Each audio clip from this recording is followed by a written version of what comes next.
Hello, and welcome to the final 1-hour installment of our Critical Calf Care series. My name is Betsy Hicks, and I am the Dairy Specialist with the South Central New York Dairy and Field Crops team with Cornell Cooperative Extension. The Critical Calf Care series has been put together with my fellow Cornell Cooperative Extension Regional Dairy Specialists, Margaret Quasdorf with the Northwest New York team, Casey Havicus with the North Country Regional Ag team, and Alicia Dranke with the Southwest New York team. This series has been a collaborative effort, and over the first 6 episodes, we talked about topics including recognizing and diagnosing disease, dystocia and difficult calvings, record keeping and economics of disease, hydration status and electrolytes, scours and nutrition, and 911, my calf needs help. As a reminder, this content has been approved by the National Milk Producers Federation, FARM, team as continuing education. Add your participation in this program to your records for your next animal care audit. Recordings of these webinars can be viewed at the Northwest New York's YouTube page, which will pop into the chat. Today's panel discussion will also be recorded and available on the team's YouTube pages.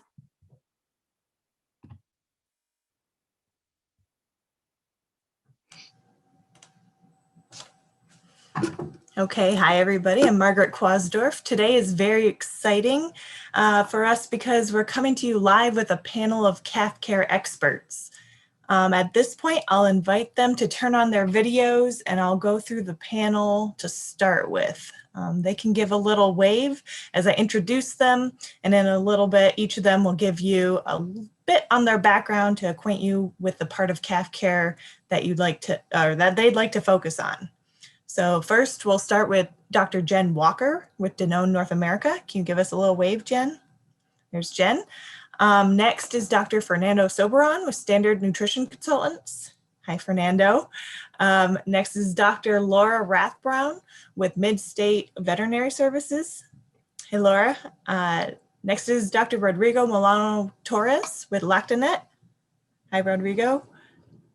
And last but not least is Jenny Karlberg, a local dairy producer with Carlberg with Carlberg Farm in Jamestown, New York. So welcome everybody. We thank you for your time today and look forward to the next hour of discussion. Yeah, absolutely. So today is a little bit different than the first 6 weeks of this series. Today's plan is to learn from our panelists, ask them some questions, and have some great discussion.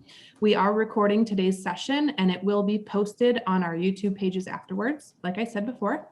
So we do have some pre-planned questions for our panelists, but we absolutely encourage you all to enter questions into the Q&A box for our panelists to respond to. So to get us warmed up and learn more about our invited panelists, Margaret and I are going to start out with a few prepared questions. Alicia and Casey will be monitoring the chat box too. So if you have issues during the webinar, please don't hesitate to chat in. They may also jump into the conversation as well, so don't be surprised as if you hear from them. And as we go through the discussion, remember to use the Q&A box to submit questions for our panelists. All right, so to start us out, the first thing we'll ask is for each of you to give us a brief 2-minute introduction. So tell us your background and your work experiences with calves. And let's start with our dairy farmer, Ginny. Welcome. Tell us a little about yourself. Hi. Hi, everybody. I'm Ginny Karlberg. I live on a 120 cow dairy farm in southwestern New York, Jamestown, which is south of Buffalo. I've been on that farm since the time I married my husband. We have, like I said, 120 cows. We are in partnership with his father, my father-in-law. I did grow up on a dairy farm. We milked 65 cows growing up, but they're now up to 150 on my home farm. And we fed calves in calf hutches. So I'm very familiar with that system. I loved pails around from a young age. I did go to Cornell for animal science and married my husband shortly after graduating. And when we first started milking cows here, we had calves every other different place, you know, like a lot of farms do. And so we kind of managed as best as we could. And we did have some outdoor super hut type of buildings and kind of suffered through those times as best we could until we were able to build a calf barn in 2014. Back then the milk price was really good, and so we built a calf barn and we put in an auto calf feeder, and we thought everything was sized great. You know, it was a nice, beautiful, big barn for us on 120 cows, and the calf feeder was at the time the best solution for us because I still worked off farm. At that time I worked full time, and so my husband and father-in-law, no employees, they really needed something that could handle the calves that we had without any additional hired labor. So my husband managed the calf barn in that system until about 2017 when I quit working full time. We have 3 little kids, and I really wanted to just be home on the farm with them and help out there. I still do work part-time. I work for New York FarmNet as a financial consultant, and but it gives me that flexibility to be home with the kids and help out with calves. So I am now the calf manager. It's just the 3 of us, my husband, father-in-law, and myself. So I do end up helping elsewhere a little bit, but the calves have become my babies, and I really enjoy being with them again. It really feels good to return back to that. So my daily responsibilities is to take care of the calves from the time that they're born until weaning. With the auto calf feeder, it's super nice. I'm able to go out and really work with the calves instead of doing the feeding chores. I can observe them. I can make sure that they're doing well. We do bottle feed them for 7 to 10 days before putting them on the calf feeder. So there's always the bottle feeding part, but if we can get them a good 7 to 10 days before putting them on the feeder, we think that gives them a really good start instead of, we can't just throw them on there, you know? So I really like the 10 days level. We do have a very good basic, it's not fancy, but basic vaccination protocol that we use. We feed high quality colostrum 4 quarts within as soon as we can, you know. So the calves seem to be doing pretty well on our auto calf feeder. There's definitely things that we've learned over time, a lot of things about what we shouldn't be doing, you know, a lot of that kind of stuff, ironing out the kinks with it. And Great. I'm happy to share with you more as we go through this panel about the auto calf feeder system and anything that you have questions on with that. Awesome. Thanks, Jenny. How about Laura? Can you go next, please? Sure. Hi. My name is Laura Ras Brown. I am a large animal veterinarian working for Mid-State Veterinary Services in Cortland, New York. I'm coming to you from my truck in an Arby's parking lot, which may not be ideal, but it is what we've got today. So we'll go there. I was born in Vermont and raised under the awesome tutelage of my dad, who's a large animal vet. So I spent a lot of time in trucks and on farms since I was a little kid. Ended up going to undergrad in Pennsylvania at a school called Juniata College, and then vet school at Cornell. Graduated in 2009 and started working right at Mid-State. I spend about half my time doing dairy slash a tad bit of beef medicine, and then the other half doing equine medicine. And it's the split that I prefer. I enjoy kind of the variation in doing mixed large animal medicine. In 2013, I married my dairy farmer husband who manages Twin Birch Dairy in Owasco. Then we added 2 members to future farmers to our herd. In 2016, we had a little boy named Casey, and in 2018, a little boy named Colby. And I really enjoy working with calves. Calves can be extremely rewarding because small changes can make really big differences. And they can also be really frustrating because you feel like you've got things kind of ironed out, and all of a sudden something happens and you're back to square one with a bunch of sick calves. So looking forward to talking to the rest of the panel and hearing other perspectives. And thank you for inviting me to be here. Thanks, Laura. Rodrigo, you're next. Okay, well, hello everybody. I'm happy to be here, and thanks for the invitation and the opportunity to have this panel with such great panelists as well. So my name is Rodrigo. I'm originally from Colombia. I actually grew up in a city, in Bogota, in a big city. So, but I have some farm roots from my both sides of my family. And then I decided to do animal science there. And then I came to Canada to work in a dairy farm where I had the chance to learn and work in calf raising. So I that was kind of the seed that started to sprout my interest in this area. And after that, I worked for the industry, for the feed industry, giving technical support in several countries in Latin America. Even if it was not quite related to calf nutrition or care, I was surprised that everywhere I was going, I always see that the calf area was always an opportunity to do better in all these farms, you know, like from Mexico down to Patagonia, and obviously the States and Canada. We all face different challenges, but we definitely we have the opportunity to improve and go forward. So looking at that, I decided after to go to grad school and join Dr. Mike Van Amber's lab, where I spent almost since 2014 until last year, learning and doing some research in that area, particularly nutrition and particularly kind of the transition area, and also with nutritional formulation, stuff like that.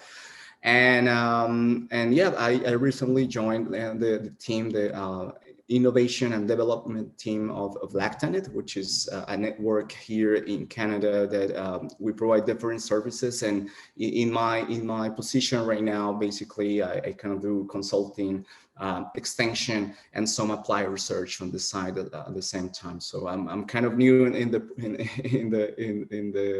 position right now, but that's where I'm at the moment, and I'm happy to contribute to the panel again in the discussion. Great, thanks for joining us, Rodrigo. Jen Walker, you're next on my screen.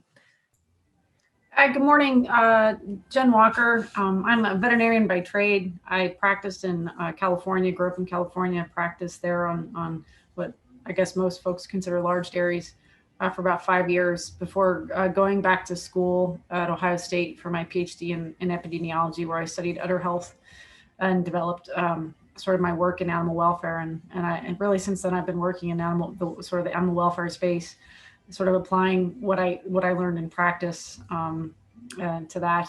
Worked for Dean Foods for about 8 years, managing their animal welfare program. And now I currently work for Danone North America, managing milk quality and animal welfare from we have about 700 farms from Maine to California that we work with directly. So glad to be here. Great, thanks, Jen. Fernando, you're up. Sure, thanks for the invitation. Not too different than Rodrigo, I grew up in a big city, not a lot of calves around, but always had the passion for dairy. So I started my dairy career working in a 2,000 cow dairy in northern Mexico. So open corrals, nice weather, nothing like what we experience around here any of these days. I did my undergraduate in Mexico, worked down there for the industry for a couple of years before I was able to come up to Cornell to do my master's and PhD. My PhD was also with Mike Van Amber, and we spent a fair amount of time trying to understand the effects of early management, early growth on long-term productivity. How can we make a better cow by managing the calf? And that was really fun. We got a lot of really good data. We had a really good time doing things. But the part that I really enjoyed is research tells us almost the perfect way of doing it. How can we do the perfect calf? And then you start going to farms and the rubber meets the road and you hit reality. And there is no dairy farm that is set up to run as a research farm. There is no dairy farm that allows you to do everything perfect when you have to compromise with everything else going on in a dairy. So I have, for the last 10 years, I have really enjoyed understanding the dynamics of each individual dairy and make sure that we can find a way to blend their routine with the best thing for the calf and try to find that middle ground where everybody gets the best without overwhelming anything. And that has been a very rewarding time with farmers. All right, thanks, Fernando. So we're going to start off. This question, anybody can answer first, anybody can jump in, but what are beginning farms or calf raisers struggling most commonly with, in your opinion? And then on the flip side of that, start thinking about what are advanced farms struggling with most commonly? What are the most common problems you're seeing out there? Does somebody want to go first? Or am I going to have to pick?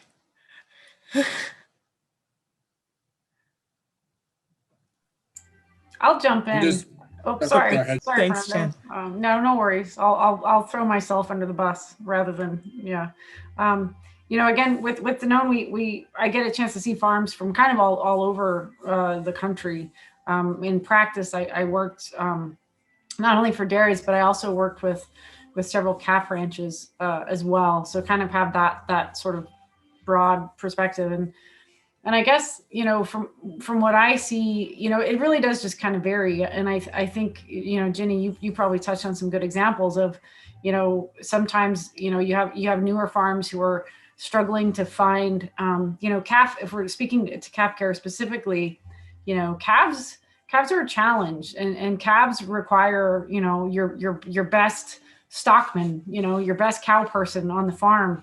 And so I think, folks who may be expanding their herds and figuring out, I need somebody, right? I need that extra help. Who is that? Who's the person to do that? And finding that person can be a challenge. Partly because it's the hardest job on the farm. It may be outside. There's all kinds of challenges to that. And then I think on the other side, those other farms that are expanding who already have that good calf person, how does that grow? And then how do we meet these other challenges as we're trying to adapt to welfare issues of, transitioning from single housing to paired housing to group housing? Well, it sounds simple, but group housing has challenges. And so, it's not just like flipping a switch, right? So I think that, I think the one consistent thing across all of them is the fact that raising dairy calves is hard, and any transition within that introduces a specific challenge that we have to learn how to manage, and they're not easy to overcome. But more importantly, the negative impact, I think, is more drastic, because these little calves, they don't have the reserves, right? There's not a lot of room for error when it comes to calves, and so I think that's the one consistent challenge I see across there. So that was probably a very shallow and marginal attempt at an answer, but hopefully it gave everybody else time to come up with a better one. Oh, Jen, that's great. Any other panelists? Fernando, go ahead. I don't think that is necessarily shallow, because usually the best answer is the simplest. And at the end of the day, what do calf raisers, whether it's a large calf raiser or a large farm or a small farm, they are dealing for 2.5 months with whatever happened at calving. And they usually don't have control of what happens at calving. So whether it was dirty pens, whether it was lack of colostrum, whether it was a stressful calving, they're going to have to deal with it, usually without knowing what was the issue, for a month and a half, and try to get a calf to respond to things that would have been a lot easier if they had had a proper birthing experience. So I think this is not a solution. This is just an answer to the question: what do they struggle? Not being able to control that birthing process, because that would make everything easier. The most frustrating part for most of them is when problems come around. They try to solve it, they try to find out what it is, and things resolve before they are able to actually find a good solution of what happened. So they never know how to prepare for the next one. And that's fairly common with calves. Problems come and go before you can actually define them. So that's a source of frustration, but that's more for Laura probably to reply on why that happens. So I'm going to jump in there for the next question, and I'm going to pose it to our producer, Ginny, and our vet, Laura. So saying now, how can farms identify if they truly have a successful calf program or not? That was the question I was dreading a little bit, because I don't know if we do a good job of that, of really the data tracking on our system. We do have the auto calf feeder, so we have a lot of advantages as far as being able to catch the calves before they get sick. Not only because I'm spending more time observing them, but because the feeder will highlight, okay, this one didn't drink as much, or it's made three or four different aborted attempts to eat and that kind of thing. But I don't do a lot of weighing. And I think that's really, for me, if I were going to say, if I'm having a good successful program, is that I'd want to do some weight tracking. My family does a lot of that, but on my farm, we haven't done a study like that to determine their average daily gain and all of that. But to me, that would be our next step to determine if we're doing a good job. I know that they're gaining weight. You know, they look great. They definitely are performing well, but I don't have the numbers to back up the average daily gain or anything like that. So I'll pass that on to someone else.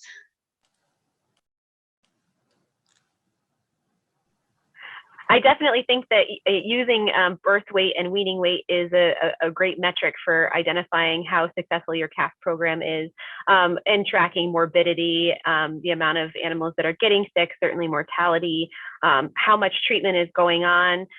There are a lot of farms that I go to where the owner of the farm is somewhat disconnected from the calves, in that they have employees that have been managing them for a long time, and oftentimes they're not kind of face-to-face with those calves on a daily basis. And I think that it is good to have outside people come in and look at your calves, because just like anything you're doing, if you see it every day, oftentimes you're less able to identify areas of opportunity to improve.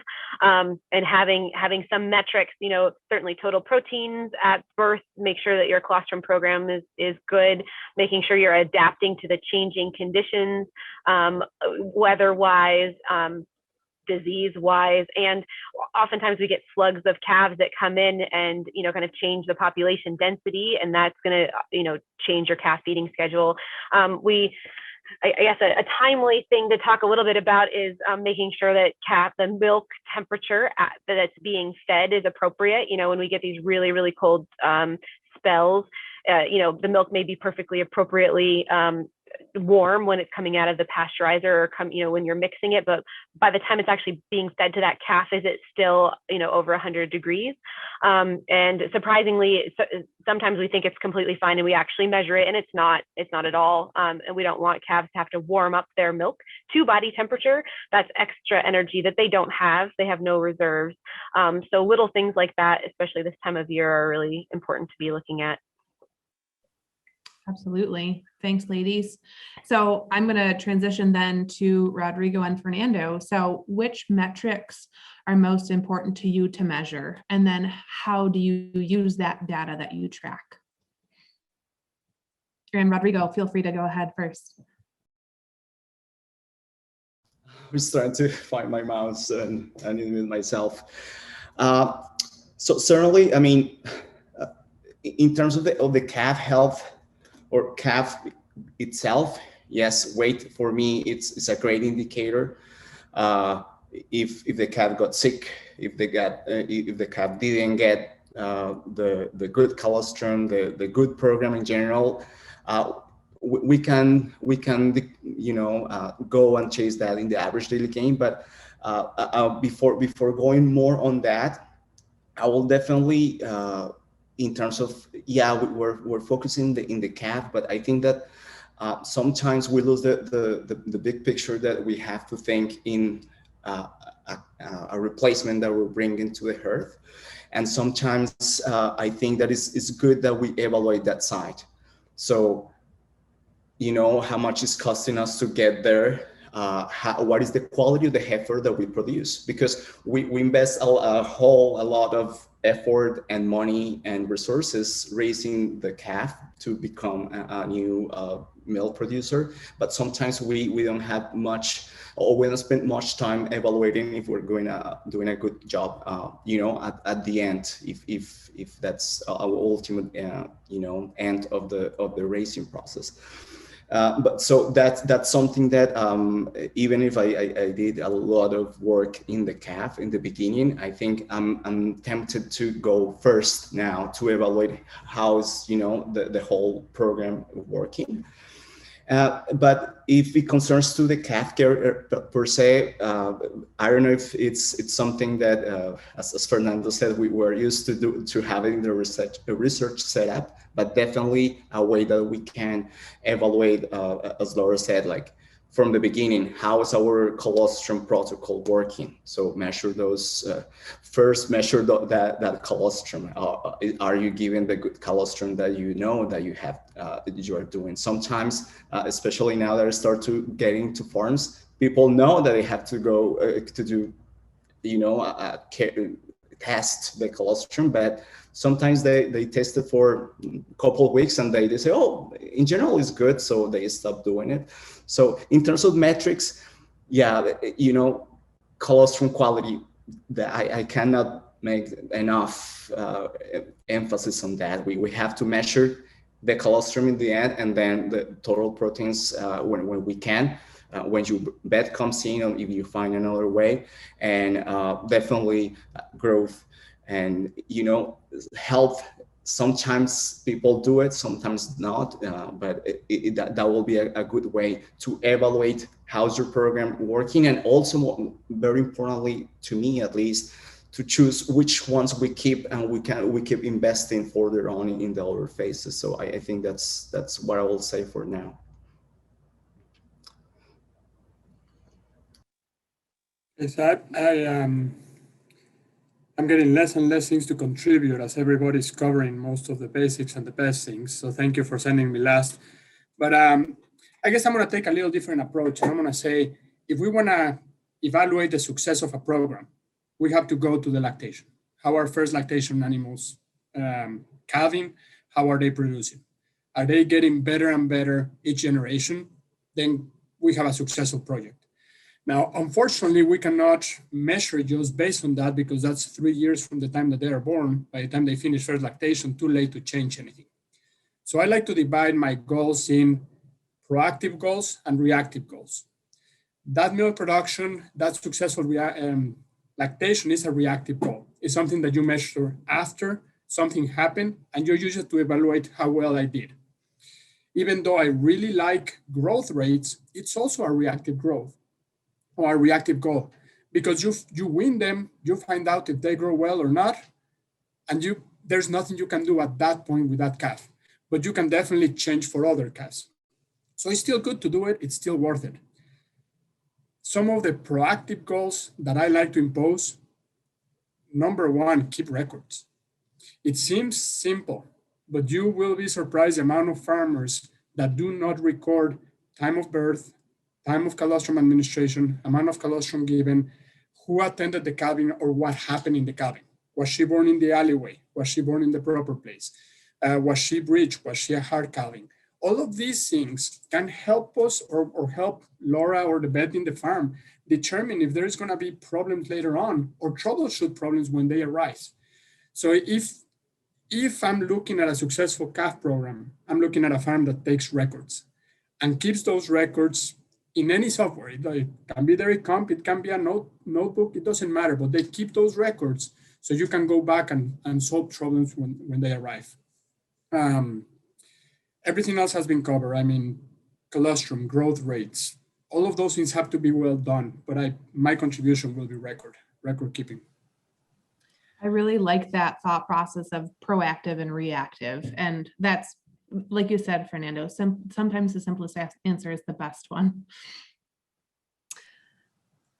Yeah, definitely. So we have a question that came in through the chat that kind of goes back a little bit to what you said before, Fernando, about not necessarily having control over what happened during the birthing process, or maybe even the first colostrum feeding. So the question in the chat is, do producers realize the effect of feeding colostrum at lower than body temperature? And at what temperature will they start to inhibit good utilization of colostrum? Is there any research that demonstrates the effect of temperature? So anybody can answer if you have any thoughts here. So the effect of feeding colostrum at lower than body temperature. Laura, do you want to start with this one as you touch on the temperature of milk? Or? Sure, yeah. I don't actually know off the top of my head at what temperature we will start to denature antibodies and actually wreck our colostrum, but it's definitely too hot if we're doing that. But yeah, I mean, anytime we're feeding a calf that has no fat reserves, we want to make sure that too cold. Yeah, you want to make sure that the colostrum is at least at body temperature, or else it's going to take energy to warm it to body temperature. I don't have any specific references as far as what temperature is going to be, once it gets below what temperature it's going to be deleterious, but I would say anything below body temperature is going to be less than ideal. And also, we always want to be cognizant if we're, harvesting colostrum and freezing it, that we're thawing it in, tepid water and not thawing it in super hot water. So we're not destroying any of the amazing qualities that colostrum has. There are certainly farms that are using pasteurizers for their colostrum, and they're set up to be able to, achieve a good kill as far as bacterial load goes, but also preserve the integrity of the antibodies that we're trying to transfer. I'm not sure if Rodrigo or Fernando have any other additions. I personally don't know of any research that evaluate absorption of nutrients or absorption of hormones or absorption of anything within colostrum based on temperature. I would agree with Dr. Lara. The most important part is not make the calf shrivel or lose temperature because she has to warm it up. But Rodrigo? Yeah, and I don't know any data or if there is anyone that has evaluated the effect of temperature under boiler temperature, but I won't disagree with what has been told. For sure, just thinking in the composition of colostrum and how dense it is also, I think it will be hard to, to give and to yeah. But yeah, I don't know if that has an effect on the functionality of colostrum itself. Great. So let's stay on the colostrum path since we're on it. So how much colostrum, this is for any panelist, are you recommending farms provide? When do you provide it? And how many feedings? And then also, what are your thoughts on feeding transition milk?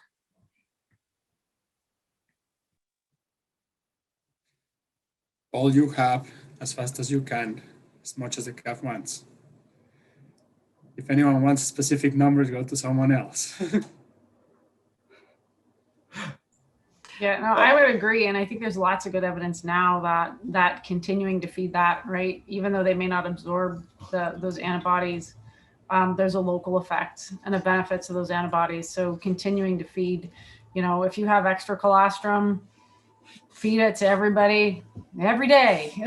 And same for transition milk, right? So there's rules in the PMO about when milk should be put in the tank. So I think, it's important to both observe the rules of the pasteurized milk ordinance and leverage that to your advantage and feed that to the calves, because your calves are going to benefit from it for sure.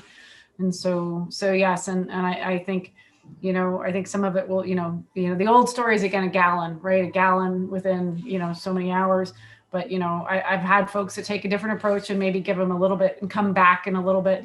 Those who manage Jersey calves have a special cross to bear. Those who manage Holsteins may be a little bit different. So, but again, the sort of that total volume of that gallon, but then coming back on that second feeding, for sure. I think that the most successful calf programs that I've had the joy to work with are the ones who do feed colostrum for several days, and not. I know some farms want to capture the sales of colostrum to external sources. I don't care how much money you make off selling colostrum, you're losing money in one way or the other. So if you have it, feed it and feed it more, and feed them as much as they'll drink, really.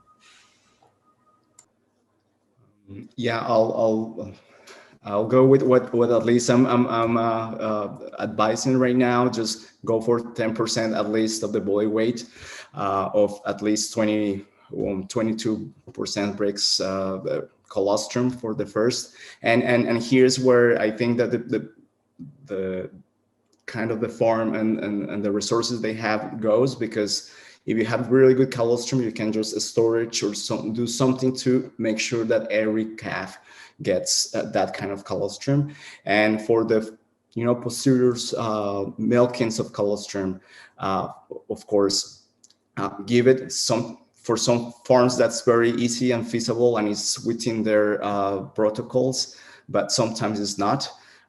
So again, it's but the more that we can give, the better. It's just also when I give that recommendation, I have faced that sometimes they just don't have the right facilities to store it, something like that. So sometimes by saying that, I've been in some troubles because they will just the management is quite tricky, but definitely that's a recommendation for me too. Great. So we have one quick question in the chat. Should the colostrum be pasteurized, or does the colostrum have to be pasteurized, or can it be frozen and be fed just fine? That one really depends on the farm. And I'll jump on this one because Rodrigo said, specify the quality of the colostrum. And one pet peeve of mine following Dr. Jen's comment, if it's below 22, don't throw it out. Second, third, fourth feeding, it doesn't matter, just don't throw it out. Just feed it. Yes, can you get good quality colostrum for first feeding? It's ideal, but if it's not great quality, just don't throw it out. Terms of pasteurizing, if you have the right setup, if you have the right system, great, go for it. If you don't, I think that there is a lot of dairies out there that do not have to worry about pasteurizing. It's all about herd health. It's all about transmittable disease. It's all about handling of colostrum.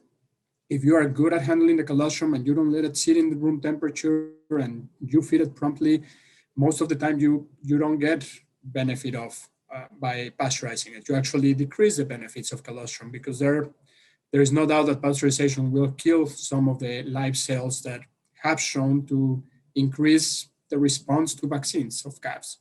So there is a benefit for giving fresh, straight from the cow colostrum. There is concerns. So you do have to be worried if you have problems in your herd that can be transmissible. And that's for something to you make a plan with your vet that knows the history of your herd and knows the type of disease that you have. But no, it doesn't have to be pasteurized. It just has to be clean. Great. Thanks, Fernando. We're gonna move on to a little dip. We're gonna jump over some nutrition stuff. Let's go to some weaning topics because I'm watching the time and we've got a lot of good questions I want to hit. So let's go to weaning. So this is to any panelists, what do you recommend as a best practice for weaning calves? And Jenny, let's go to you first. Well, my machine does it for me. So I was just looking up kind of our peak, our curve. And so I'm interested to hear further on when we talk about, I think there's a question regarding how much and how often, but my calf feeder does wean our calves according to whatever curve we tell it to feed. So I don't have to worry about keeping track of each individual calf and saying, okay, this one needs to get this kind of treatment because she's almost to weaning. So our calves are weaned at 64 days on our calf feeder. And when we get into like the curve part of it, how much they should be getting and how often, if wanted, I do have that information from our system.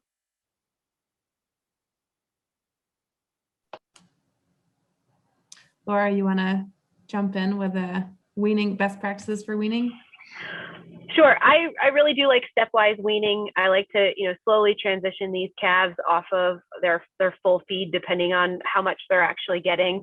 And I like to do that over the course of a week to 2 weeks, depending on, it's oftentimes dictated by how much space, honestly, they have and how quickly they need to get the calves to the next location. I really feel like weaning is a time that is so incredibly important for these calves to not be stressed out. So I really like calves to be weaned completely for at least a week, ideally, before they're moved to the next, group situation. I want them to be completely comfortable drinking their water, eating their grain, knowing where their food's coming from before they have to start fighting with their buddies for it. So that's something that I'm a big stickler with. But I mean, every farm has a different, feeding rate and how much they're actually getting. We have some farms that their calves are weaned at 40-something days. We have lots of farms that they're weaned later than that. It's a bit farm specific on when to start that process and how aggressively they do it.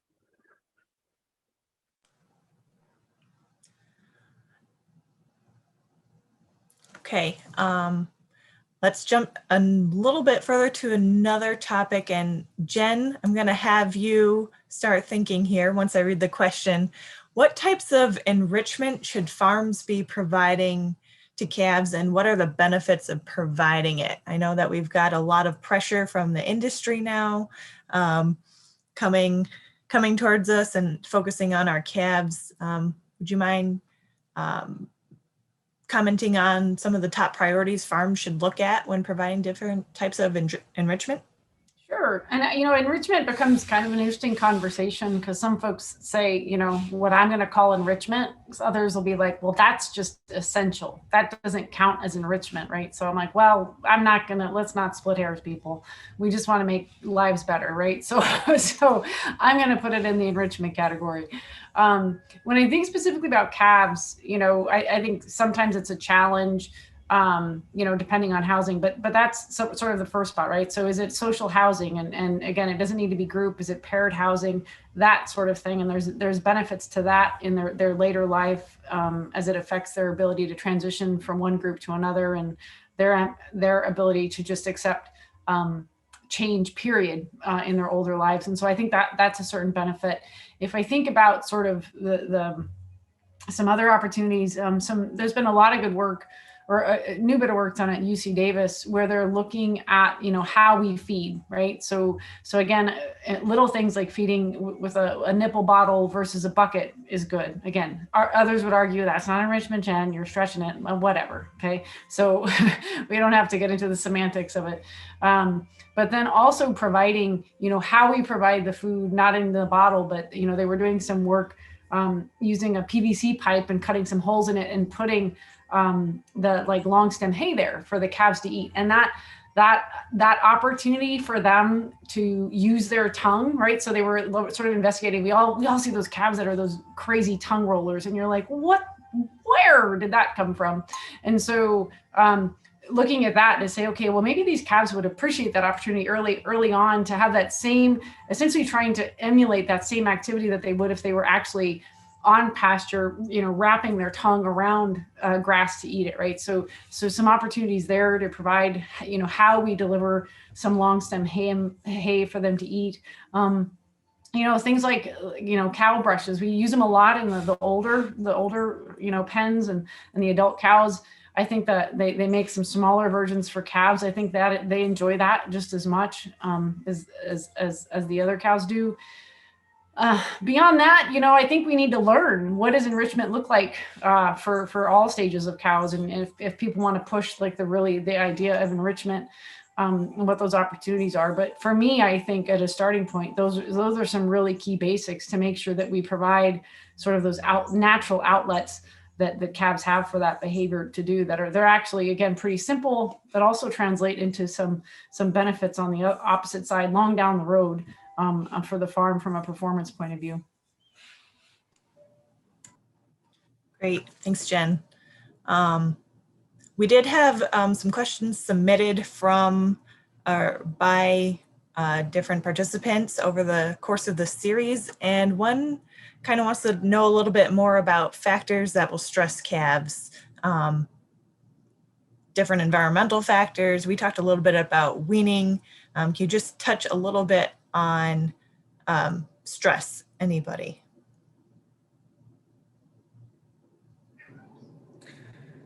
A calf is no different than any other animal, right? Anything that stresses other animals or ourselves will pathogens, disease, lack of nutrition, temperature, social movements, environment movements. We have to think stress as anything that changes your routine or affects the status quo is going to be stress. Stress is inevitable, and some stress is good, some stress is bad. We have to think about the magnitude of stress or the amount of stressors at any given time to really start seeing, are we creating a problem for the calves or not? But I think that just talking about taking stress out of a calf's lives, we're just shooting ourselves in the foot, because that will never happen. So it's just maybe restructuring the question and saying what are the really bad stressors, or the amount of stressors that could be negative for a calf. But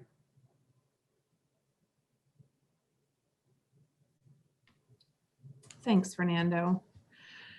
And so, okay, I'm going to go into a difficult question now for some people. So in webinar 6, we talked about euthanasia and making difficult decisions.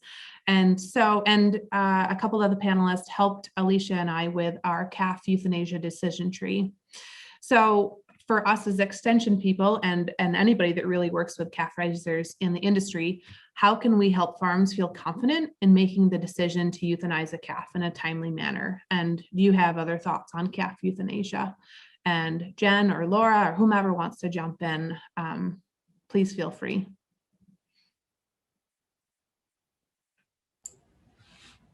I feel like I'm monopolizing the conversation, but I will. This is a sort of a passion project, oddly enough, for me. I think, and I'm happy to share sort of tools. I think veterinarians, the herd vet in particular, has probably the most important role to play as far as working with each farm to have honest discussions.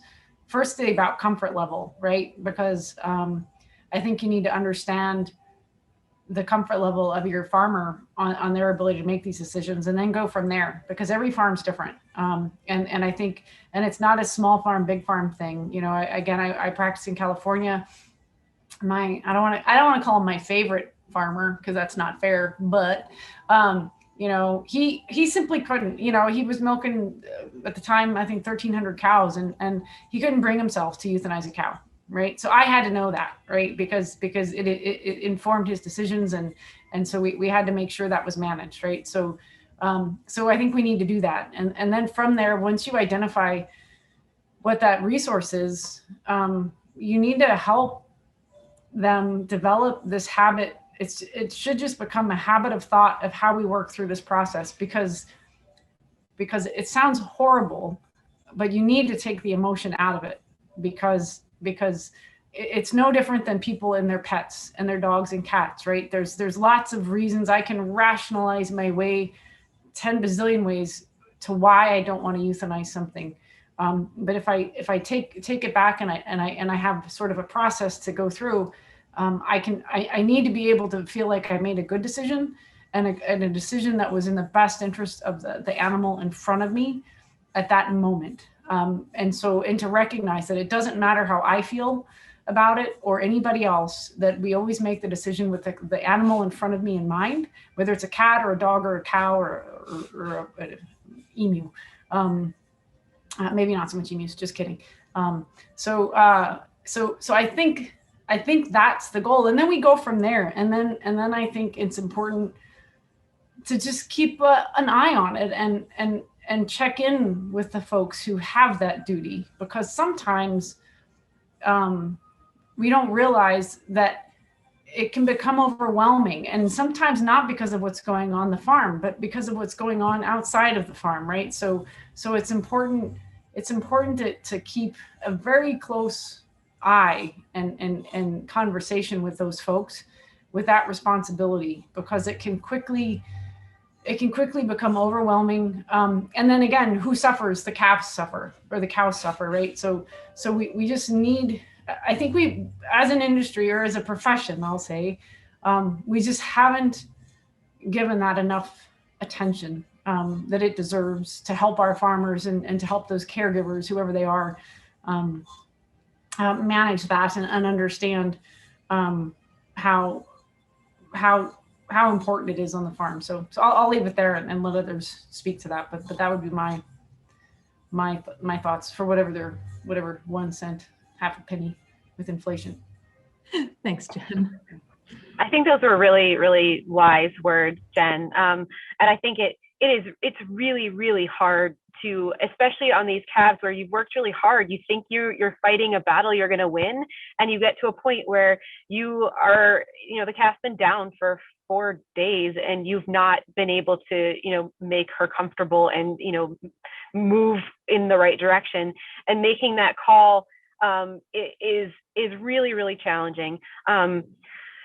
It is oftentimes the right call, and sometimes I really don't think we do it as much as we should. Looking at calves after, some of these calves we fought really long and hard, we get them to the next group.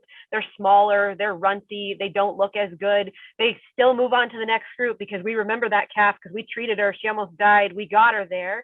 They hold her back, so you look at that animal as she becomes a yearling, and I don't want to breed her. She is not going to be a successful member of this herd in the future. We got her here, but that's not the goal. The goal is to raise a healthy, successful animal. And just because she's here doesn't mean that she necessarily should be.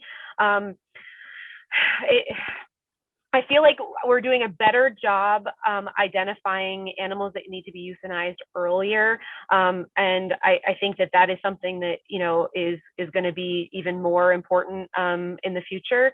And I think that, delegating that to somebody else, if you are not comfortable with that, I think is fine. Obviously, you're veterinarian, or if you're using gunshot as a method of euthanasia, somebody else can do that. But having conversations with the people around you, if you're not feeling comfortable with what you're doing, and it's making you go to a bad place, then delegate that or get some help, because it can be a dark day, especially if you've had some really bad calf issues, and this is kind of like the end of it, where you've tried really hard with a whole bunch of calves and you go through and end up needing to euthanize them. So seek help from others if you need to, because it's not easy, and it should never be easy. If it's easy, there's a problem. It should not be a conversation that you ever want to have. Thanks, lady. I'm just going to jump back in just on something that Dr. Brown said, was that concept of remembering what the goal is, and to not be apologetic for the fact that we're raising animals in production systems, right? And so the goal is not survival. The goal is what I'll call thrival. Okay, we want animals that thrive. And that's what we need. And that, again, that makes I think it makes our job harder and these decisions harder. But again, if we always remember it's the animal in front of us that we have to base the decision on. And the goal is to eliminate or minimize suffering as much as possible. That if we keep that as our compass, that should get us down the road. Although I'm reminded of my compass, somebody texted me, like, the National Emu Foundation is going to have something to say about what you just said about emus. Emu people, I hope you're not sensitive. Sorry. Thank you, ladies. I appreciate those words, because it is a super difficult topic, and we all love animals. And so I have one question left. Margaret has one question, then we're going to wrap up. And the euthanasia question and production, feeling and separating emotion, those things have to kind of do with the question I'm going to ask. And so I want each of you to kind of rapid fire answer me, and I'll call on you to go around. So I apologize that I'm going to call on Rodrigo first. So in knowing that producers run a business, it is a farm business with animals, what do you see changing or needing to change about calf raising in the future to meet consumer demands and pressures? So it's a tough question, but quick response if you want to get it to me. Go ahead, Rodrigo, you first. Planning how many heifers do you need? planning when weather changes come, so you can accordingly come with that. Yeah, planning. There's a lot of things that we cannot run as the research farm, as Fernando said, but we can definitely go ahead, think about, and be prepared to do that. Awesome. Thanks, yeah, Rodrigo. I'll keep it. Ginny, you next. What do you think? I guess my knee-jerk answer to that is, and luckily we have a little bit of a head start here, but the social aspect on calves, that is one thing I really like about the group housing, is because they're very natural in their environment with the way that we're doing it. Like I said, I grew up feeding calves in hutches, and like in my mind, it was such a huge thing to go from that to a group housing, and the navigation of the disease pressure that they're facing in that system. But that is one awesome thing with the group housing, is just watching them do what they want to do when they want to do it in a very natural way, socializing. So I think my mind goes to more of that. And I've been seeing a lot just in some of the various dairy moms Facebook groups and different discussions that I find myself in a lot with keeping calves on the dam for longer. And so I think there's different approaches and different ways to have calves be in their more natural habitat. But I certainly, don't put down calf hutches. And I think that it's just a changing world now. And I think there's more and more attention on the social aspect. Yeah, great. Thanks, Jenny. Fernando, I won't leave you till last. I appreciate that one. And sorry, Laura. I'm gonna leave Jen till last, just so she knows. I will, I would say, be ready to answer. And we spend a lot of time trying to react to consumers and their demands and what they want, and we're trying to protect so that we don't look bad when we know that we're doing the best thing for these animals. So let's change this defensive attitude and go to a proactive attitude. It doesn't matter if you are extrovert or introvert. It doesn't matter if you have a lot of friends or little friends. Be ready and willing to share why you do what you do. You do it for a reason. You do it with the best intentions. Let's get our word out. And there's nothing better than tell people, why do we raise calves the way we raise them? Why do we tube colostrum? Oh, that looks awful. Well, believe me, we do it for her, not for us. So I would say the best thing you can do is be ready to explain why. What's your reasons and what's your management? Awesome. Yeah. Thanks, Fernando. Laura. Almost verbatim, I was going to say exactly what Fernando said. I totally agree that we need to be much more proactive in, especially calves, as far as dehorning and any sort of procedures go. We're under a very critical public eye, and the more that we can stop just defending what's been done forever and do what is best for the calves. I mean, if anybody that's listening to this is still feeding 2 quarts of 2020 milk replacer to your calves twice a day, that's not enough. You have to feed more. It's not enough for these babies. And that's one of the questions was what is your pet peeve? And that might be it. Just because you've done something this way for a really long time doesn't mean that it's the best practice.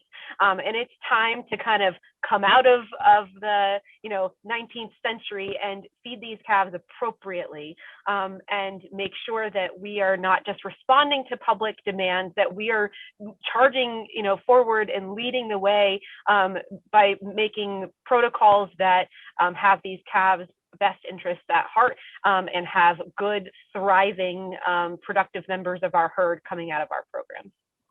Awesome. Thanks, Laura. All right, Jen, I leave you for last. Well, everybody, I mean, all great stuff. So I think just summarizing it and sort of touching on what Laura said there is, again, it's deciding that we're going to create. I think for a long time, dairy has done really well with the best of intentions of focusing on creating efficient systems. We did that really well. And then that probably led us down some practices that weren't probably the best. So let's think about those. And then again, figure out systems where animals thrive. I think, we have a responsibility to these animals we benefit from. And that responsibility is that we provide optimal care and systems where they thrive. And so again, I didn't say maximum, right? So it's an optimal care in systems where animals can thrive, and that we make sure that we provide care to the individual animal. And so to me, that's the most important. And I think making a mind shift, I think from a consumer perspective, getting back to that, is just, I think we need to start unpacking and thinking about the emotional lives of animals. And I don't think we've done that. We haven't visited that space. And what does that mean? And I don't know what it means, but I think we need to start focusing on, because for an animal to thrive, we need to tend to that. And hopefully, you know, and for me, COVID has been, for all the ugliness that COVID has brought, I've learned a lot. And so when I think about, you know, the challenges we've had in managing COVID, a lot of it's been around people and our need to get to decide what we want to do. Our need to I want to go outside. I never knew how bad I wanted to go to a restaurant. Like, who knew? Like, I didn't care before, and now I'd give anything to go have a slice of pizza. And if I can think how that impacted my emotional health, you know, why would an animal be any different? And the reality is they're not. And so what does that mean? And so for me, COVID has been a good lesson on how important our emotional lives are to us, and understanding how that can impact us in good and bad ways. And so I think starting to think about the emotional lives of our cattle will help us solve some of these problems. So Ginny mentioned cow-calf separation, right? Cow-calf housing. I don't know what the answer is, but I think if we're creative in thinking about what's the true question, then we'll figure out a solution. That doesn't necessarily mean, yes, we leave calves on their moms for 9 months, right? So there's all that. So I think we just need to think about that emotional component, and then we'll find the answer, whatever that answer is. I don't have good ones today. But I think we'll get there if we start letting ourselves think about why we're asking the question. That was a lot of babbling. Okay. That's okay. That's great. Thank you. Thank you all for those thoughts. If anybody has any last brief 15, 30-second takeaway messages, your best advice for creating a successful calf program, can jump in now. Real brief. I say hire Dr. Brown.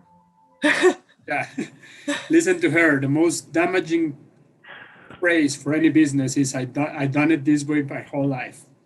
So just take that one. Great. Thanks, Fernando. Jenny, anything? Or Laura? I'll say that it's a system process, and the heifer, we make it even before birth. Without planning in the gestation, how we treat those cows in the dry pen, and also all the way up to she calves and after. So it's a holistic view that we have to have for the whole racing program and the farm. Awesome. I like that one. All right. Jenny, go ahead. Sorry. Go ahead. For me, I mean, there was a time last year, 2 years ago, where we had some horrendous issues in our calf barn. And so my message would just be seek out answers and don't just suffer through it. You know, talk to your veterinarian. Our state vet with NISHAP was extremely helpful. I had to talk to a calf raising specialist and someone with the milk replacer company. And between all of those different people, we were able to solve, it's not 100% gone, but we were able to solve a lot of issues. And so just seek help. All the panelists here, they're available and ready to help. Great. All right.